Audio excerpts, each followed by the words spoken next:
Drugs బానిసలుగా మహిళలు, చిన్నారులు. విస్తరిస్తున్న మహమ్మారి, పెరుగుతున్న వినియోగం.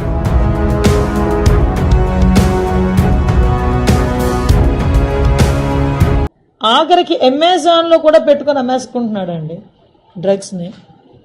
కర్రీ లీవ్స్ అని పేరు చెప్పుకొని అమ్మేసే పరిస్థితి కనిపిస్తూ ఉంది. నిజంగా ఇది మనం చాలా సీరియస్గా తీసుకోవాల్సిన ఇష్యూ. అంటే అంత క్రిటికల్ సిచ్యువేషన్లో ఈరోజు వైజాగ్ పరిస్థితి ఉంది. న్యాయ మంత్రిత్వ శాఖ వెల్లడించిన లెక్కల ప్రకారం దేశవ్యాప్తంగా 34,80,000 మంది మహిళలు గంజాయి వాడుతున్నారు.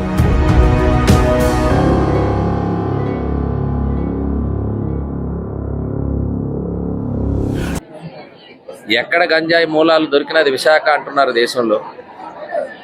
అలాంటి ఈరోజు విశాఖ ప్రశాంతమైనటువంటి నిలయంగా, విశాఖ ఒక ఫైనాన్షియల్ క్యాపిటల్గా చేయాలనేటువంటి దృక్పథంతో కంబైన్డ్ స్టేట్లోనే చంద్రబాబు నాయుడు గారు వేసినటువంటి అడుగులు మీ అందరికీ తెలుసు. మరి ఇలాంటి నగరానికి గత 5 ఏళ్లలో విచ్చలవిడిగా గంజాయికి బానిసలై ఒక నేర ప్రవృత్తిలోకి ఈరోజు ఈ రాష్ట్రమే కాదు, ముఖ్యంగా నగరం కూడా వెళ్ళినటువంటి సంగతి మీ అందరికీ తెలిసిందే. డ్రగ్స్ తీసుకునే వాళ్ళు 20 లక్షల మంది 17 ఏళ్ల లోపు పిల్లలే.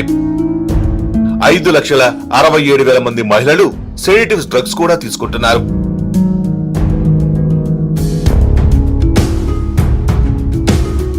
యువత మేలుకో, డ్రగ్స్ కట్టడికి నడుం బిగించు.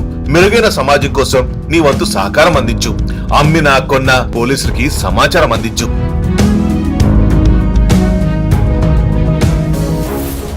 ఈ విశాఖపట్నం సిటీకి వచ్చేటువంటి ఏజెన్సీ నుంచి వచ్చేటువంటి ఏరియాలో ఒక చెక్ పోస్ట్ను కూడా ఏర్పాటు చేయడం జరిగింది.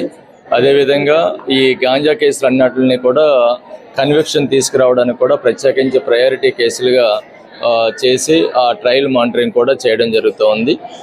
ప్రభుత్వ ఆలోచన విధానాలకు అనుగుణంగా 100 రోజుల్లో ఈ యొక్క మార్పును తీసుకురావడానికి ప్రయత్నం చేస్తాం.